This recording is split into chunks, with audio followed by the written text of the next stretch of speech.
Hey guys, this is Savannah. Welcome back to Permission Slips. I'm so excited for today's guest. We have Zach Nash with us today. Stoked to be here. I'm so excited. I am so expectant for the podcast today. I really feel like God's on this one, so I just can't wait to get started. For those of you who are just tuning in, this is Permission Slips. It's a conversation-style podcast where we interview guests, friends, and leaders and have them tell us the crazy things that they're doing for God and hopefully inspire you to do the same. Zach, do you want to tell us a little bit about Circuit Riders and who you are and what you've been up to? So fun, yeah. Circuit Riders started in 2010, I think. Wow. Really was birthed out of Fire and Fragrance. I mean, with Andy, Brian Brent, Christy Brent, Amy. Have you had Amy on the podcast? Not yet. You got to get Amy on. Yeah. We're just a community of young people. Mm-hmm. I still think I'm young. Yeah, I can be young. Come on. But just with a burning heart to reach university and high school students. Yeah. So, long story short, God really marked our community early on. Amy had an encounter with God that really, where the Lord began to speak about. He was raising up circuit riders again. Yeah. And so for those who don't know what circuit riders are, the early circuit riders were these wild, gritty, pioneer evangelists. It's really started in England with John Wesley, came to America with a man named Francis Asbury, and they rode horseback.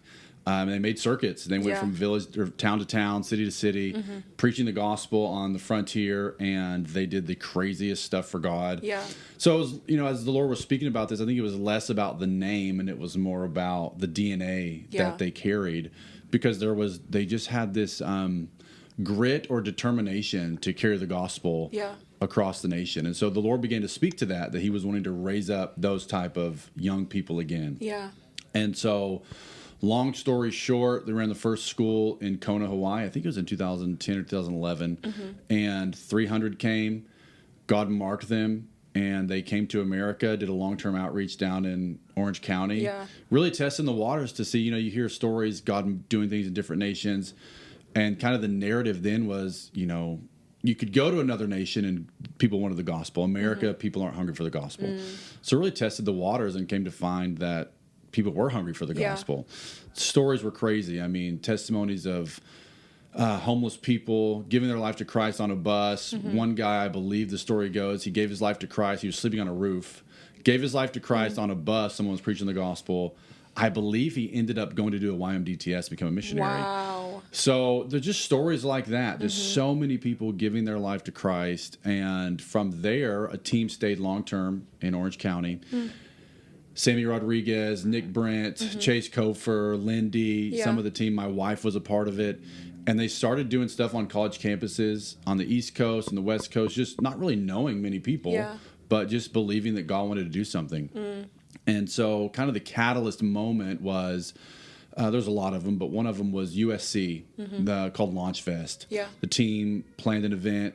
Somewhere, the numbers change over the years. You kind of forget, but it was somewhere between 600 to 1,000. Wow. College students come out. And Brian Brent, the founder of Circuit Riders, gets on stage and he just kind of asks everyone the question, have you ever been misrepresented? And of course, hands go up all over the place. And he says, I believe Jesus has been misrepresented to you, and tonight I want to represent him. Preaches the gospel. Tons of people give their life to Christ. Wow. And it really began this movement now that we're seeing on universities. I think we have, this spring, we'll have teams going to all over America, Europe, different nations. I think we have around 450 events planned on high schools and universities, gathering people, preaching the gospel, and doing evangelism on universities. So that's what we do. We we believe the gospel still works. And we want to see our generation reach. So we run training schools. We run 2 schools every year, one in January, one in October. Training in Huntington Beach, and then we build teams and send them out all over the world with the gospel. So it's a pretty awesome job. That's incredible. Can you share with us your involvement with Circuit Riders? Yeah. So I joined in 2013. I moved to California. And met my wife there, which is amazing. We got married in 2016. So the beginning days, we were just, there was only 30 of us. Wow. And we just traveled all around. We went to universities. We held events. We preached the gospel. We did evangelism. We had call centers. We were just trying to find hungry young people. Yeah. So that was really what we were doing. We were traveling all over. What happened was people began getting saved. More and more people wanted to join what we were doing. Yeah. And so in 2016, we launched our first training school, kind of as a mechanism for anyone who wanted to join us. Here's the avenue of how you do that. So my wife and I, from the beginning of our training schools, have been helping lead that. So I oversee all of our training, bring leadership. I'm on the leadership team of Circuit Riders. Yeah. And so we've been, for the last, I guess, 10 years now almost, we've been helping lead all of our training expressions, which has been a gift. Yeah. So I think part of my story, kind of why my heart burns for that, is, I'm the product of someone or a group of people who made space for me to come encounter God. I grew up, amazing family, went to church, but fell into addiction, got into drugs. So I'm like 19, full-blown addicted to OxyContin, just living a really in a tough life, tough situation that by my own doing. And so I really spent about 4 years in deep addiction, overdosed, should have died. End up going to this Pentecostal drug rehab called Teen Challenge. Yeah. And got my life forever marked. I remember being there. I'm at the altar one morning. I've been there like 3 weeks, just trying to pull it together, trying to repent from everything I've ever done. God crashed in on me, and the Holy Spirit spoke to me and said, you don't know how forgiven you are. Wow. And it was like the gospel became real. Like I knew, I didn't believe anything different, but I just never met Jesus, like in a real tangible way. Yeah. And so in that moment, I just have a love encounter with God. Long story short, guys come around me, pray for me, and I really get touched by the Holy Spirit. And I have a real God encounter, and I was different from that day forward. Never haven't been the same since. I was in 2010, so it's been 15 years. Wow. And so, those who sacrificed to build a place for people to come who were broken, who needed help, needed God, I could go, and I encountered him there. Yeah. And so I think for our training schools, part of my desire is I want to facilitate a place for people to come in and have a life-changing encounter with God. Yeah. You can have an encounter with God anywhere. He met Moses in a bush on the side of a mountain. So there's, he's not relegated to a building or a certain place, but there is something about having a unique set-aside space. You guys do that so well here.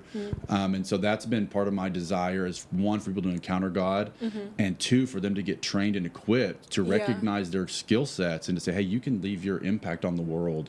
There's more than just, going to church on Sundays and kind of living your life just in a nominal way. You can be a missionary in the marketplace, in the business world. You can be a missionary in a school as a teacher, can be a banker, or God can send you to the high Himalayas, or to a university, So that's the desire, is that people would encounter God and they would get equipped and trained to be the hands and feet of Jesus wherever they are. Yeah, that's so good. I'm thinking about, you guys really do have like a gift and vision for training. Like as circuit riders, I know that to be true.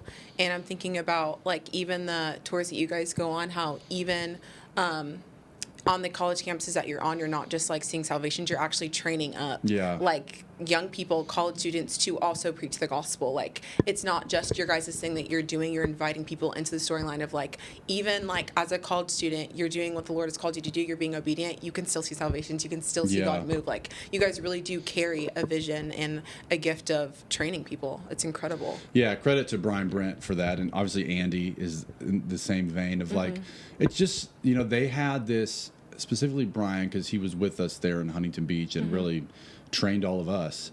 He just had this insane belief in us when we were fumbling through our words, never preached before hardly, like just trying to figure it out. He could have gone and preached at all these campuses. We could have planned it, and he could have went and preached, and it would have been amazing. Yeah. But he chose to invest in us and train us and say, you go do it. Yeah. And so we learned through failure. I can remember so many times like being on the campus and texting Brian like, I don't know what to do, or we don't know how to get this breakthrough. And he would just coach us from afar as we went, and just so believed in us. And so we really, that's our desire, is we believe God wants to raise up young people. Yeah. And so we want to do whatever we can to serve that. And so credit to him for his gift of training that I really think he imparted to us. Yeah. And so, that's our desire. Like when we're on campuses, we want to see people get saved, plugged in. But we also want to, I believe that God wants the students of that university to reach their university. Absolutely. So that's our goal, is to empower students, to train them. So we do these events, it's through our Cure the Love tour. And we do these Carry the Love events. They're amazing worship nights, message activation. And then we go out and preach the gospel on campuses, the next day or the day before the event, and take teams and just say, hey, you can do this every day. It's become a lifestyle for you. So that's our desire, right, is to just equip, because we're all just normal. I'm just a normal dude who was a drug addict, and God just had mercy on my life. And so I think God wants to change the world through normal people who are sharing the gospel. So. What did that look like for you, like having such a crazy like testimony and like places that you've been to now being a part of such a huge like movement that God has his hand on? Yeah. Like what was that like for you? Yeah, I think you kind of wake up every day like I don't deserve this. Right. I didn't earn it. I think it's like I think true humility is being floored by God's grace. Yeah. Like you're just in awe of mercy, right? I was talking this morning in the school that Paul says, in view of God's mercy, offer yourself as a living sacrifice. It's the revelation of his mercy and goodness that actually gives you the ability to lay your life down and be a part of something. And so I think for me, like I do have this this gratitude in my heart because of what I've gone through personally, that I'm like, I don't deserve this. So I try to cherish every moment. There's just moments when me and my wife are driving around and just life happens, hard things happen, but we'll just have moments where like, this is crazy that we get to be a part of this. And that's keeps you grounded, keeps you grateful. And then there's moments where like, again, credit to Brian, like there were moments where I was like, hey, I don't know, like I'm happy for somebody else to step in and do this, because I knew other people wanted to lead things. And I'm just always like, I don't need to be the guy for anything. Like I'm just stoked to be a part of the team. But he just continued, like he never let me step aside from what he saw in me. Wow. And I can remember one specific phone call. I was like, hey, I'm so happy for so-and-so to take over this certain project. And on the phone, he was like, no, you're anointed to do it. You have to do it. And so just credit to that, to like to a father figure, just continue to speak identity into you and help you. So now I'm in the place where like, as I'm not old, but I'm 37. So, a lot of our students are 19, 20.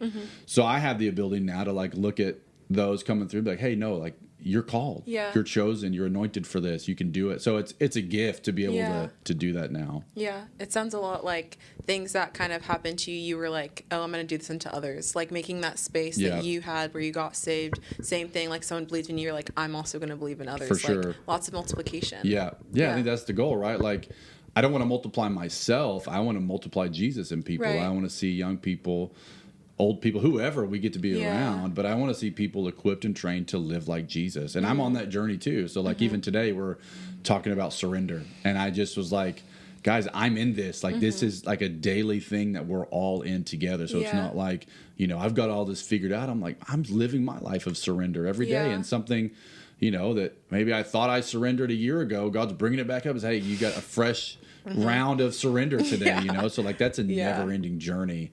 So it's just fun to get to do it with other hungry people. That's so true. That's awesome. What has it been like for you being a part of Circuit Riders for so long, like getting to pioneer and see God move over the past however long it's been? Like what has that been like, starting from all the way where you were to now? I think I was talking to someone yesterday, like we were talking about, we run a Monday night gathering locally, and it's amazing, there's with our crew, our staff, our school, and their president, then you have probably sometimes 400 or 500 young people from around the area come in. There could be 1,000 of us in the room, 800, 700, depending on the week when school's in session. It started with 20 of us in a garage with Brian for a Monday night Bible study. We didn't know anyone, and it was Brian training our staff in the Bible and us just going after it. He would always say, like, you're going to miss the garage. There'll be a day when the garage is too small. And you're like, sure, man. Like, we don't know anybody. We're just kind of here. They were glorious nights. And looking back, like, you do miss those nights. But you're also, like, floored by what's happening now. But then also you realize that, like, man, there's churches down the road that they're gathering thousands of young people on Thursday night. And you're just realizing, like, God's doing so much all over the place, and we're a really small part and are stoked to be a small part of it. I was on a call with a guy probably last year, and his church, was on this leadership call, and his church is really growing, and And I asked him, I was like, my question was like, man, how does it feel? Like, like you're growing. This is amazing. And he just kind of laughed, and he just kind of laid out some statistics of like how many lost people don't know Christ in his city.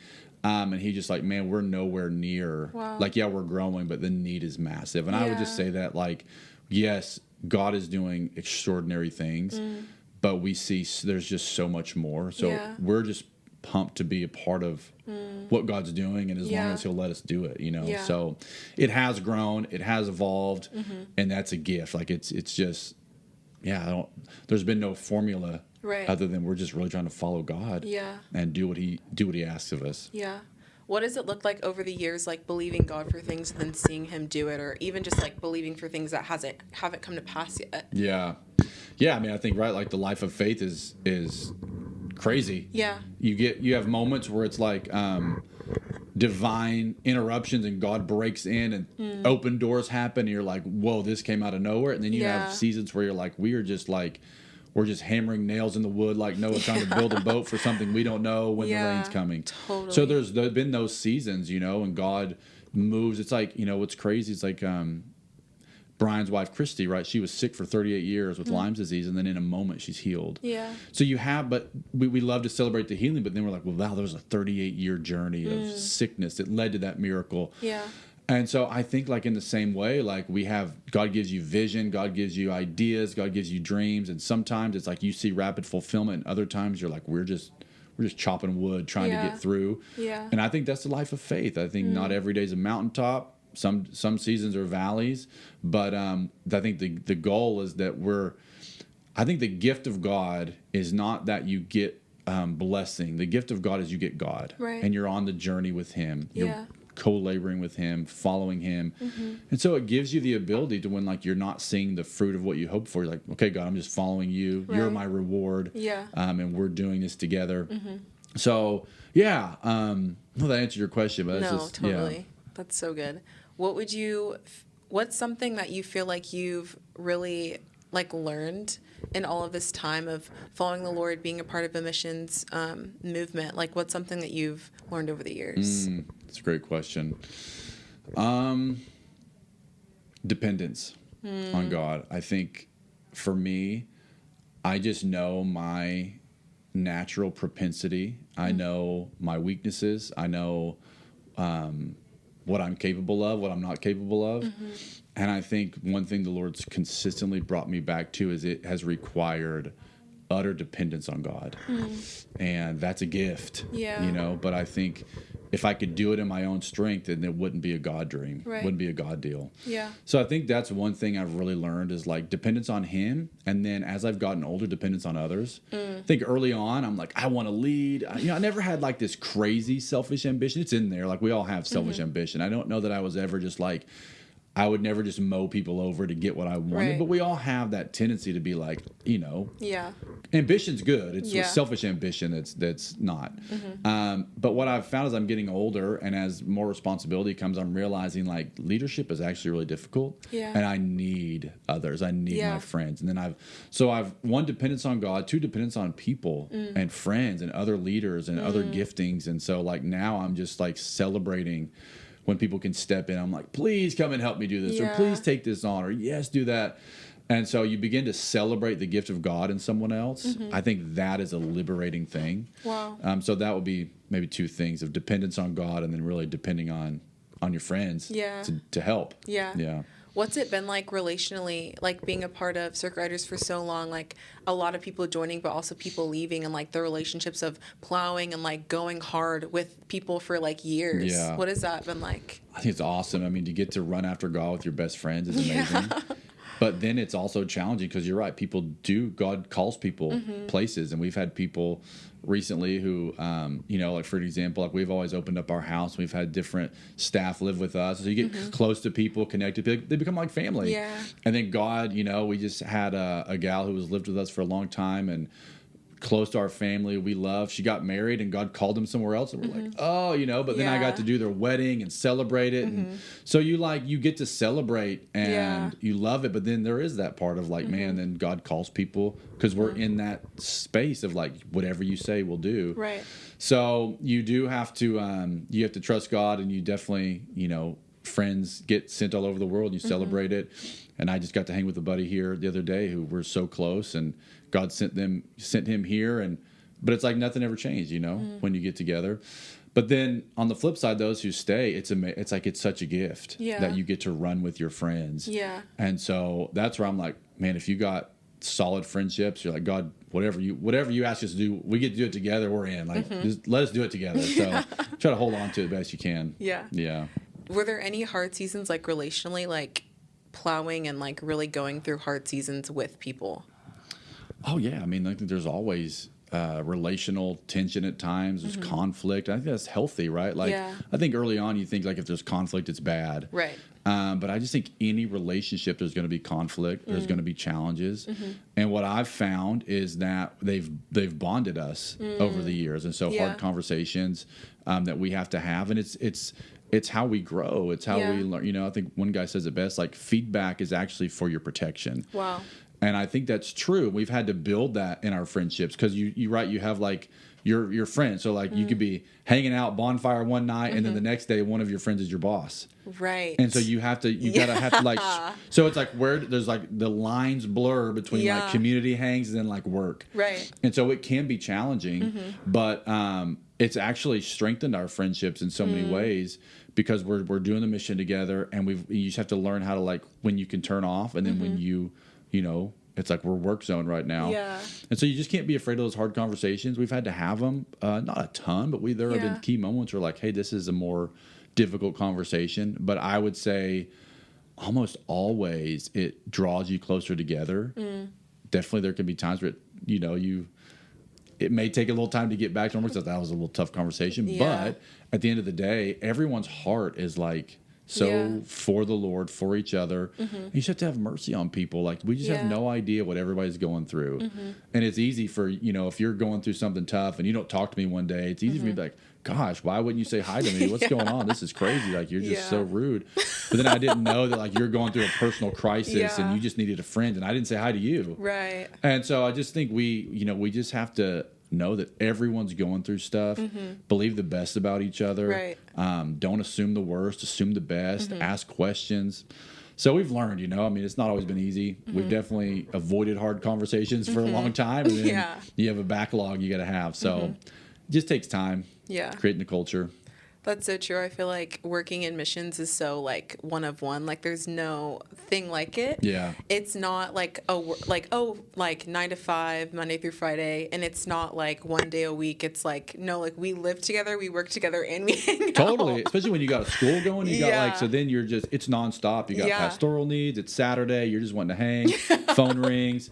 And so, it is. There's a sacrifice there. So it is, and those lines get blurred. So you do have to have some boundaries and know when. And I think it's like we just we have such constant access to each other because of our phones and Instagram and all the stuff. So it does. You got to set up some boundaries and just like know when you can respond and to know like, hey, I'm not answering my phone today. I love you, but I'm just putting my phone aside. Easier said than done. Yeah. But I do think you have to have some of those boundaries in there to just stay sane in the midst of it. Yeah. For you, like being a part of a missions movement that's growing and changing and evolving, like what's it been like for you, like adjusting to every season that comes? That's a great question. I don't, I mean, I think I don't know that I really think about it too much. I just really try to stay dependent on God. I try to stay in tune with our team, what the Spirit's doing, adjust. Yeah, I mean, I think you got to be like flexible. Yeah. Blessed are the flexible, they won't break. Like, it's just like you kind of got to learn that. Yeah. And to adjust. I think early on, I guess I'll say this. Like, when I first started leading, Brian, I would make a plan, whatever it may be, bring it to Brian. He would change it. He would change the plan. Because he's smarter than I was. But he would sometimes change things, and I'm like, I don't know if that's going to work. But So I had to, basically what I had to learn was like, I always had to have a plan B, because there was times where I'd put all this time in, and then he would just be like, oh, why did I waste my time doing this? But I had to learn, like, I was going through my own training season with him for him to kind of get to a place where he could trust me to lead without his input. Yeah. And so what I remember happening is that I would submit something, but I'd have a plan B. He may change it. And so I would just know, like, okay, if this doesn't work, I got a plan B. And over time, what I realized was before long, I would submit something like, yeah, it's great, run it. And then before long, he's like, I don't know, I trust you. I don't need to know. Just go do it. Just take care of it. So I do think there's those seasons, where I had to learn, I had to be flexible, I had to adjust, make sure I had a backup plan, but then trust that, like, you're just trying to make things run smoothly. You're not trying to keep me out of leading. So that kind of comes back to, like, just assuming the best, trusting God, being flexible. And then, like, prayer is, like, massive. Like, just how many times God has saved us in prayer, because there's so many unknowns, so many variables. God's protected us in so many ways. So that's why I'd say, like, I've really learned the dependence of, like, I got to hear God. God, what are you saying? There's too many logistics for me to figure out how this is all going to work. I just need you to speak. And if you speak, we'll figure the rest out. So that's been a big one. Yeah, that's so good.